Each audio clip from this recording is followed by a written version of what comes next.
I want for America as a democracy what the majority, the vast majority of Americans want. And the reason that doesn't happen more than anything else is because young people do not vote in the same way as older people.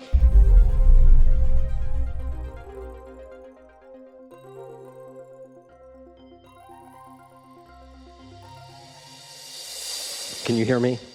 While they're trying to find my PowerPoint since we rescheduled, I just want you to know, Chip, that I'm not going to be partisan, that even though I am registered as a Democrat, my heart and my soul is all about being a little d Democrat. I want for America as a democracy what the majority, the vast majority of Americans want. And the reason that doesn't happen more than anything else is because young people do not vote in the same way as older people. How many of you know the percentage of 18 to 29-year-olds that voted in the last midterm election? Raise your hand if you know. Because the media will tell you that it was a lot. Well, guess what? 27%. So every 18 to 29-year-old that cares about climate, that cares about women's rights, that cares about guns and democracy and all the other things that they say they care about, 2.7 out of every 10 of them voted. People 60 and older, about 60% voted. Mandela Barnes, who was running for Senate in Wisconsin, would have been the extra vote that we needed to overcome the filibuster to pass massively desired and important climate legislation in the United States Senate. He lost by 26,000 votes. So we have to at least double the youth climate vote because they're out there and they care. So here's why this matters, right? Young people are the secret to getting this done. And I couldn't care less if they voted for Republicans or Democrats as long as the Republicans or Democrats that they voted for were going to vote for the environmental climate legislation that we all want. Sadly, the two parties seem not to agree on that, but that is another issue. So here's the key. Here's the math of what I'm talking about. Democracy is a mathematical concept. That's all it is. So politics is a game to get to the magic number to win. The magic number of America is 270. In order to pass any piece of climate legislation or women's reproductive rights or gun legislation or anything, you have to get in the House to the number of 218. Anyone remember that number? Like the last couple of weeks, Kevin McCarthy couldn't get to 218, so he didn't get to stay to be Speaker. You need 218 in the House, you need 51 in the Senate. Now this takes a little explanation. Because of the filibuster, the anti-democratic filibuster, which would be unconstitutional, right, if we really tested it, you need 60. Now, I used to say that the magic number of America was 279, but there's no way in the world in this fractured political environment we're ever going to get 60 people to agree on anything. Certainly not anything controversial. We had enough votes to get to 51 with Kamala Harris to pass all sorts of things in the last session. But there were two senators that refused to create a carve-out to get those things done. You know who they are, right? Okay, Joe Manchin and Kyrsten Sinema. But you just need 51. And then, of course, you need a supporter in the White House to sign it. 218 plus 51 plus 1 is 270, which happens to be the same magic number that you need in electoral college votes to do what? To elect a president, right? So 270 is our magic number.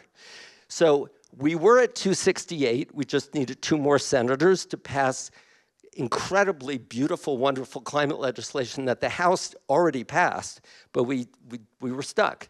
So because we lost the House, we being people who are putting forth the kind of legislation we're talking about, trying to stay as nonpartisan as possible, Chip, we're now at 264. So we need 5 more supporters in the House to flip the House so that a Democratic Speaker of the House can actually put those bills on the floor. Then we need one more supporter in the Senate, right? Because John Fetterman won in Pennsylvania and Democrats kept all of the senators, pro-climate senators, we were just one away. That's why Mandela Barnes was so disappointing in Wisconsin. And then, of course, whether you like Joe Biden or not, in a transactional, single-issue voter kind of mentality, you got to vote for Joe Biden, whether you like him or not, because he will sign the bill. Ron DeSantis won't. Donald Trump won't. It's just simple facts, okay? So that's to get to 270. But then people say, but the 2024 Senate map is horrible for Democrats. Yes, it is. There is not one Republican seat that is up for re-election in this election year, next year, that a Democrat has won since 2012. Not one. We could lose John Tester in Montana. We could lose Sherrod Brown in Ohio. We could lose a bunch of people. So the only way to hold the Senate majority that currently exists and to add that one, which I can tell you how that can be done, is for young people to vote in historic numbers. Okay? Everyone agree with me on that? The way we get that extra one is for Congressman Ruben Gallego, who does not care about the filibuster, to be the winner in Arizona instead of Democrat Kyrsten Sinema. That's how it happens. It's the only way that I see that it can happen unless there is a massive tidal wave of youth vote, okay? So say, you know, young people don't vote, they never do, they never will. It's not true. Here are the 6 key reasons. So I was a fellow for the Constitutional Rights Foundation a million years ago when I was in law school at USC, and my job was to get in my car and teach civics to young people in junior and senior high schools, right? And I said, wow, no one wants to learn civics. It's because it's just not taught in a fun, transactional, gamified, relevant way. So here are the reasons. They're busy. BS. Everyone's busy. They don't care. BS. Young people care as much or more about these issues than older people. How many of you would agree with that? Right? So passionate. We just haven't tapped that passion. They believe the system is broken. I cannot count the number of times I have heard this.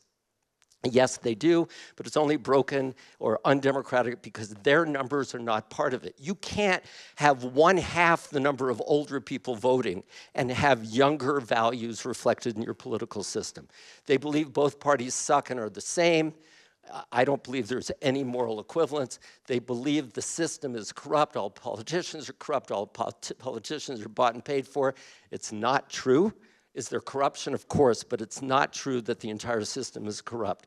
And they believe real change is impossible, and the message I want you to know is it's totally possible if their voice is included into the mix. Okay, so how do we do that? Well, first, of course, the answer to everything seems to be Taylor Swift these days. I think she has, what, 274 million Instagram followers? And the NFL now is experiencing this surge in popularity because the entire NFL has like 24 million Instagram followers. So when Taylor Swift goes to a Kansas City Chiefs game, you're getting 10 times the number of people that are going to know about the football game than even the NFL could do it. So the goal, of course, we got to get more influencers. Taylor, you know about this. She put out an Instagram post, and what, 30,000 people signed up to, I'm sorry? 35,000. Yeah, I mean, it's insane. Yeah, it's crazy. So we just need to multiply that. And there are a lot of other influencers that can be brought in addition to Taylor Swift, who is amazing. But the thing is, everybody says, oh, it's so hard for people to vote, so hard, you know, they have to wait in lines or whatever. And I say, you know what? If the demand is there, people will wait in line. How long did they wait in line to get Taylor Swift tickets?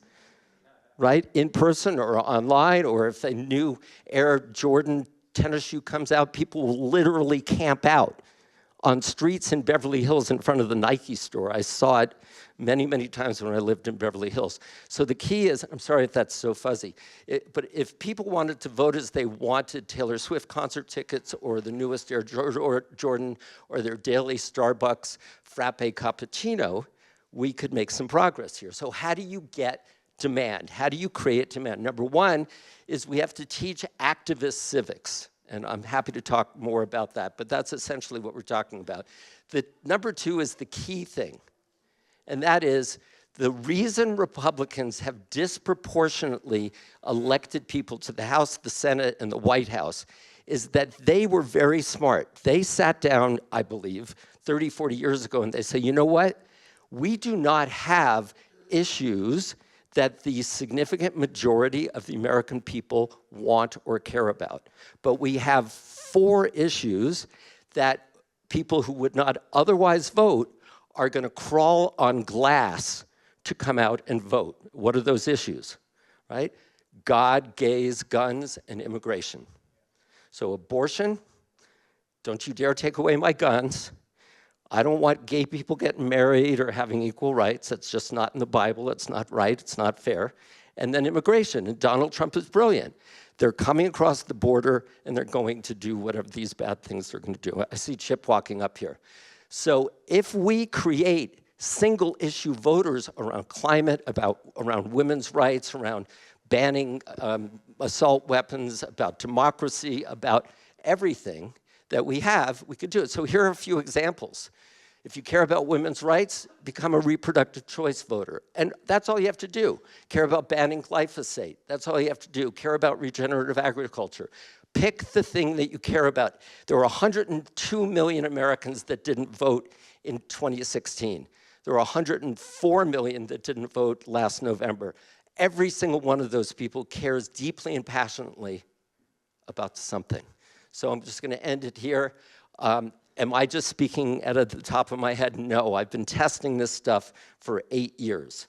In my individual canvassing, every single person who said, oh, I don't care about voting, I'm not going to vote, whether they're Lyft drivers or Uber drivers or people working in restaurants, I talked to everyone.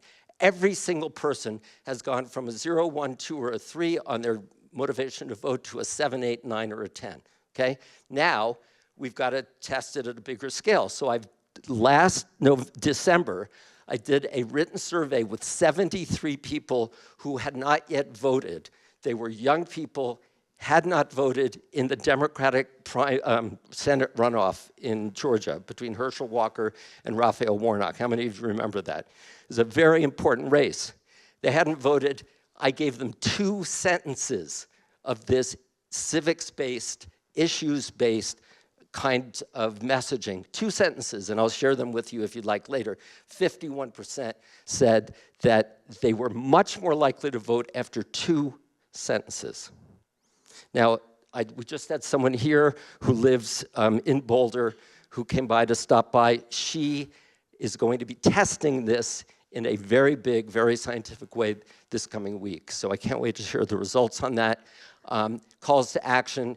I just did a campaign. I went to Washington, interviewed congressmen and senators for this new approach, and they did NowThis, very hip, young, produced videos. We have 8 of them on 8 different issues with 8 different members of Congress. Would love to send it to you. You could send it out to your young people. And also, I'll send you the information on the written survey. There is a great link if you want to join the NowThis voter registration thing. And lastly, absolutely for free. I would do this all day, every day until the polls close on November 5, 2024. That's how important I believe this election is. If you have an organization or a group of young people, even like 10 or 20 people go, oh, I'm not going to vote, blah, blah, blah, blah, please contact me. I'll do an hour Zoom, and I promise you, at the end of that hour or even 20 minutes, they will be at least double their motivation to vote than they were at the beginning of the call. Thank you so much, Chip, for being a supporter of this. We can do this. We can do this. Young people can change the country and save the climate in our world. Thank you.